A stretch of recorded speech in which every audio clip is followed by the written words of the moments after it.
Thank you, Mr. Secretary.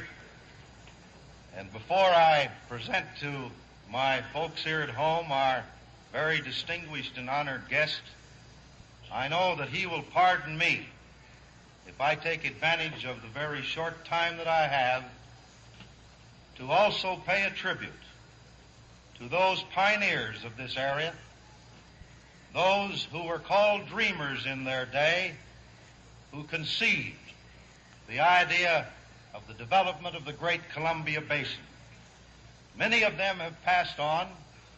Many of them are here on the platform. But their fight was a long fight, a fight that culminated way back in the 30s when I was present here also, when the late Franklin D. Roosevelt came out here to these barren hills and joined with them in what was then their dream. And although it is true that we have a dam built here, and much of that dam was built under previous administrations, it takes fighters to develop the river systems of the United States. It takes men of vision to understand what it means to the whole of the United States and the welfare of the United States. And our honored guest here today is that kind of a man. We're going to call on him again to help us. Congress has been grateful to us, or we have been grateful to the Congresses, and they have been very generous with us. And so I say it's appropriate for him to be here today, and that I have the high honor and the great distinction to present to my people here in the state of Washington the President of the United States.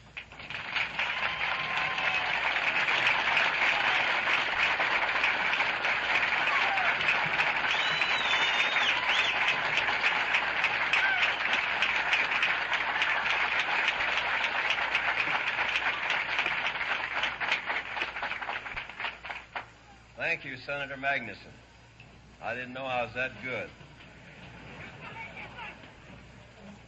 I appreciate very much the cordial words of welcome from Governor Langley. I'm more than happy to see so many governors and ex-governors and members of Congress here today. This is a great occasion, and I thank all you good people for taking the trouble to come out to see me. I take it as a compliment.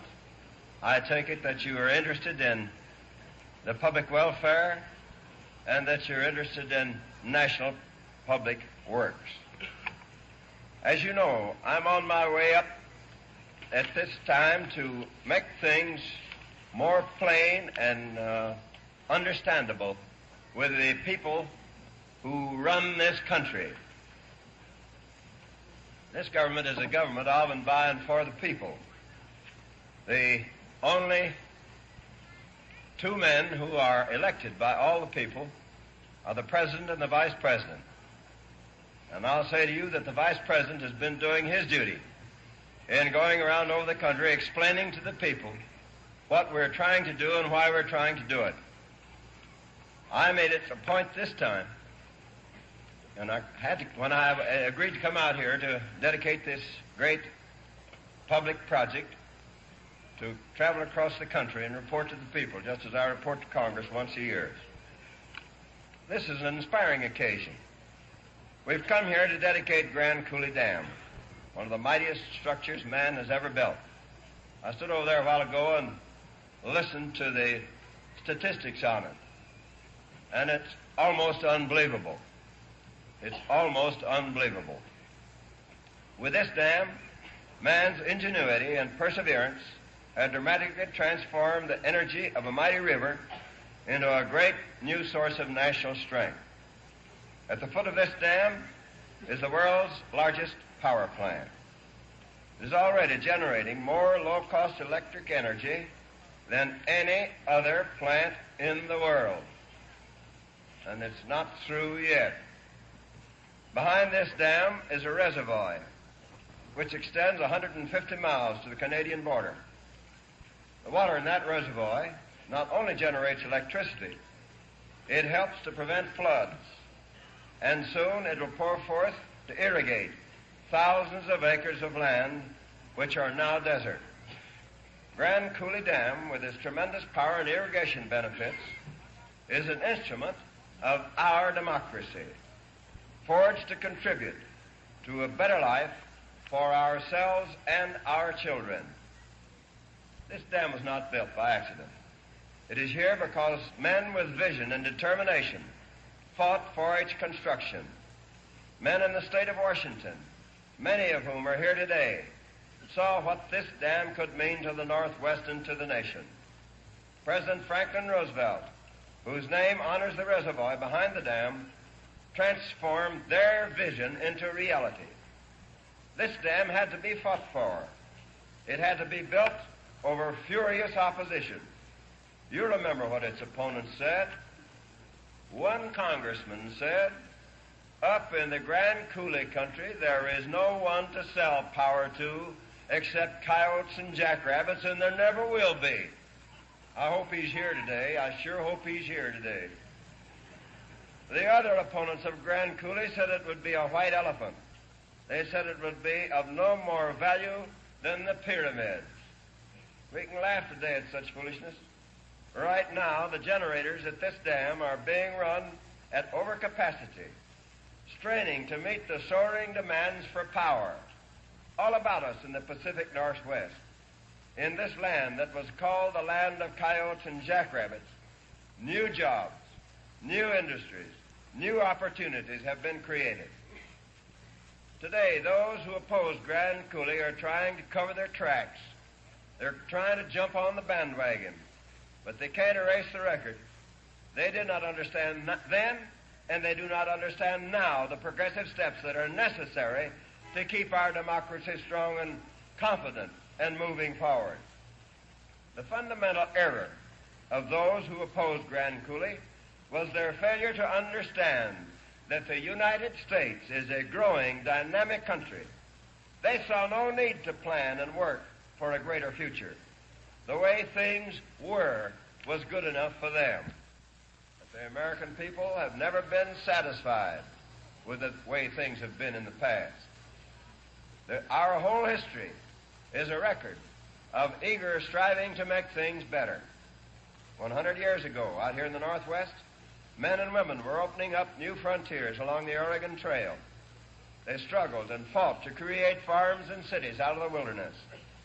The opponents of progress would have you believe that the frontiers are closed. They think we should now relax and struggle no more. My friends, these men are men of little faith. I say to you that the American spirit which blazed the Oregon Trail is not dead. Here in the Northwest, you are still pushing back frontiers. There's no better example of that than this great dam. Less than 15 years ago, the energy of the Columbia River poured unused into the Pacific Ocean. It flowed past cities which were hampered by lack of power and past farmlands which had been abandoned for lack of water. In those days, the people of the Northwest made their living primarily from timber and farming. They exported raw materials and imported finished goods. They lacked the power needed to process and manufacture their own raw materials. Yet, through the heart of their rich country flowed the greatest potential source of hydroelectric power in the nation, the Columbia River system. This area, tremendously rich in natural resources, was stifled. Its future was limited because it was unable to tap its own native source of power. Today, we're well on the way to harnessing that power. The imagination and vigor of free men have put the Columbia River to work. The results are clear. The Northwest is no longer a backward colony. It is now one of the fastest growing parts of the country. In the past 10 years, the population of Washington and Oregon has increased more than 30%. Jobs, permanent, productive jobs, have been made available in new industries that have been established to use the Columbia's low-cost power.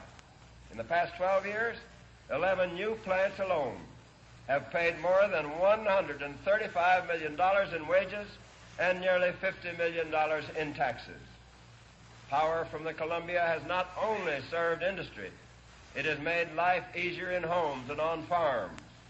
The use of electricity on homes and farms in the state of Washington is more than twice the national average. When Grand Coulee was being built, some thought it would hurt other parts of the country by drawing plants and industries from them. Of course, that hasn't happened. The plants that have sprung up here were not moved from other states. They are new enterprises, adding to the productive capacity of the whole country. The growing payrolls of the Northwest have made bigger markets for producers in every state. The products turned out here are needed elsewhere.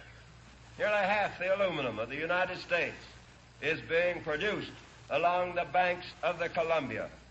This aluminum is used everywhere in the country. A single rolling mill 90 miles from here at Spokane is providing basic materials for 600 factories from Boston to San Diego. And when we were trying to get those aluminum plants constructed, every effort was made to prevent us from getting it done. I was then chairman of a committee in the Senate, which was working with all it possibly could to get more aluminum to win the war. And we were informed by the so-called aluminum experts that we were making too much aluminum then. We didn't need any more.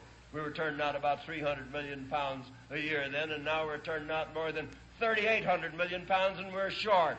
That's the reason you ought to look forward instead of backward or stand still.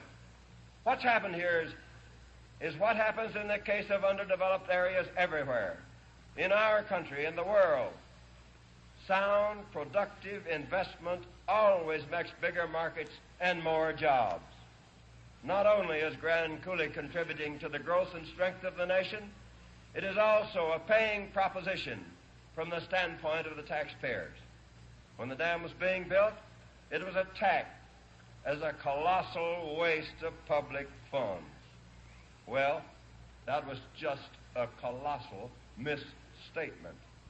The investment in the power facilities of Grand Coulee is being repaid right now and with interest. And in a broader sense, the entire investment has already been repaid several times over in the increased national wealth that it has brought about. We are not stopping our work at this point. The Grand Coulee project itself is not finished. More power generators are being added. And over the next several years, we shall begin to put water on the land below here. Thousands of family-sized farms will replace the present sagebrush.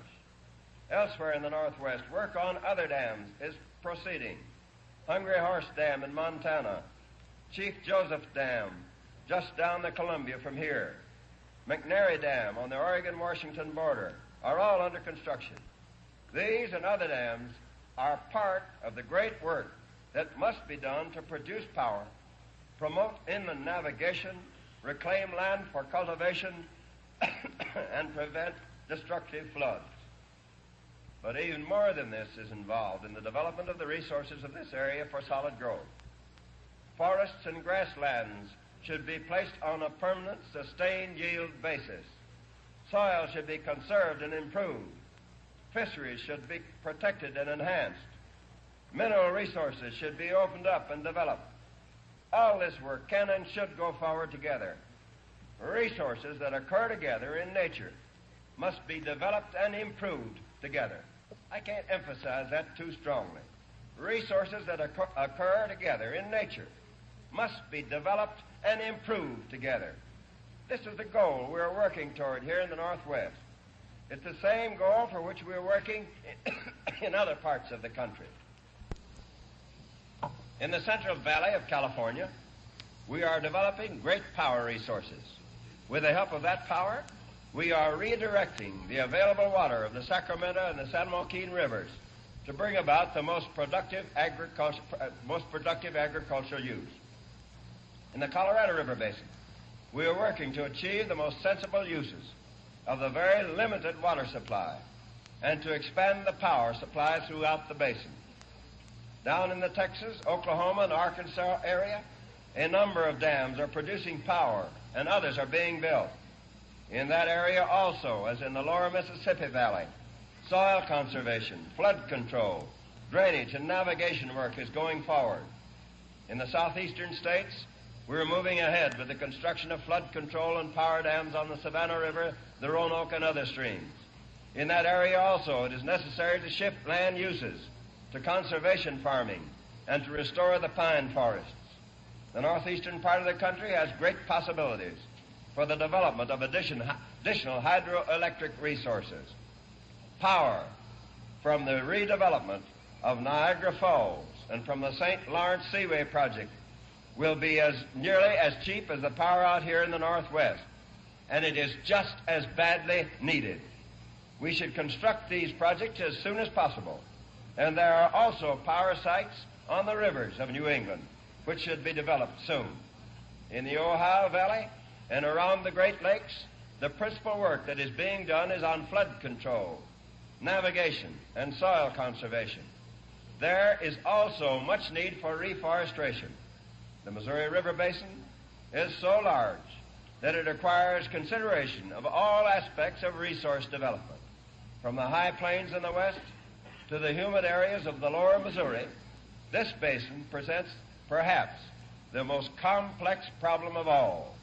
The work that is necessary includes extensive development of flood control, irrigation, and power works, as well as increased conservation efforts on crop and range land.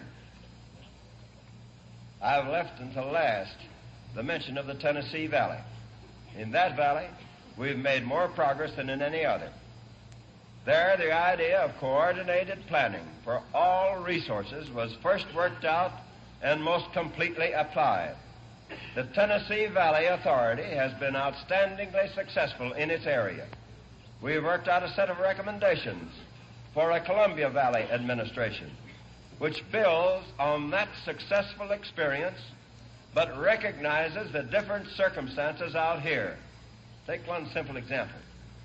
In this area, a farmer's right to the use of water is vital to his livelihood and is protected by state laws.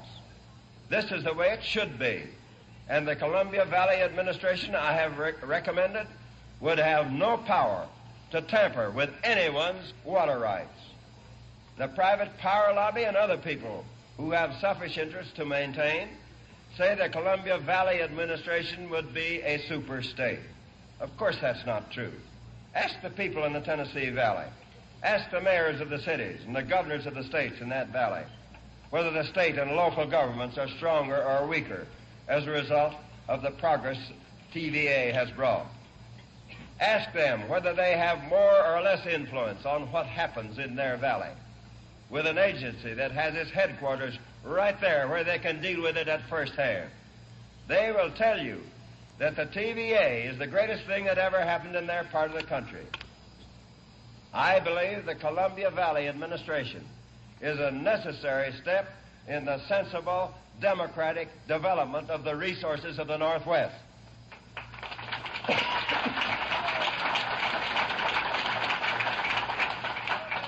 I believe the people in this area think so too. And when they make their voices heard, I am sure the Columbia Valley administration will be established.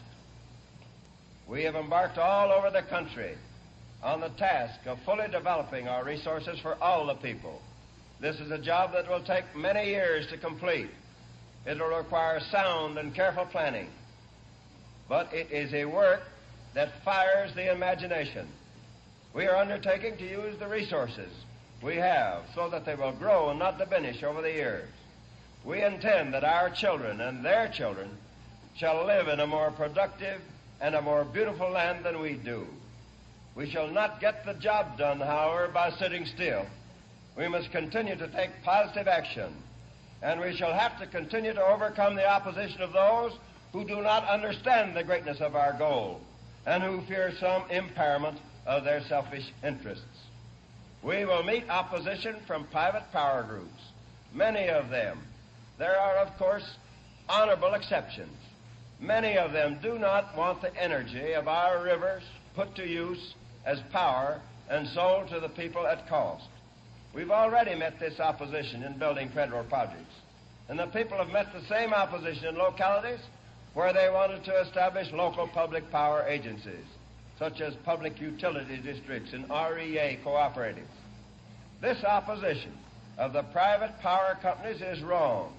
It would deny the people the benefits of low-cost power they themselves have brought about through public investment. I'm sure we will continue to overcome this opposition, just as we already have been doing, and as we did with the building of this great dam over here.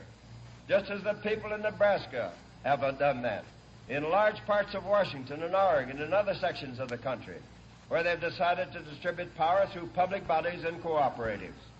The benefits of public investment must be passed on to the people whose tax money is being used. Those benefits must not be diverted for private profit. We will continue to fight and win for that principle. No doubt we shall also have to fight those who think expenditures for resource development are a waste of public funds. They should have disqualified themselves by now. Their fantastic claims about Grand Coulee prove that they can't tell the difference between a waste of funds and a sensible investment. Finally, we still have to fight those who imagine that every progressive action is another step down that famous last mile to socialism. The facts continue to make that claim ridiculous. They call Bonneville and Grand Coulee steps to socialism. Now I ask you, is private enterprise in the Pacific Northwest stronger or weaker as a result of these dams? Have you lost or gained industries and jobs? Do the people out here have less or more freedom? The answers are perfectly obvious. It is clear that we must go ahead in every part of the country with our resource development work. And proceed we shall. We shall not be stopped by those who are timid or short-sighted or selfish. We shall not be stopped by discredited claims and tattered slogans. Our whole future depends on the wisdom and the maturity we bring to bear on our national problems. We are engaged in a great struggle to achieve peace in a world beset with danger and threatened by communist imperialism. We shall be engaged in the struggle for peace for years to come. If we are to be successful, we must display the adventurous spirit, the firm courage of our pioneering fathers. We shall not succeed if we follow the advice of those who look backward, sighing for the fancied security of an earlier time. We must have strong minds, ready to accept the facts as they are, and to make bold new plans based on those facts. We shall need the same kind of wisdom that saw Grand Coulee Dam when there was nothing there but desert. We shall need the same kind of steady perseverance that built this mighty dam over the opposition of men with narrow minds and faint hearts. With that kind of vision and determination, we can build a world in which men can be free under laws of their own making and can live at peace with one another.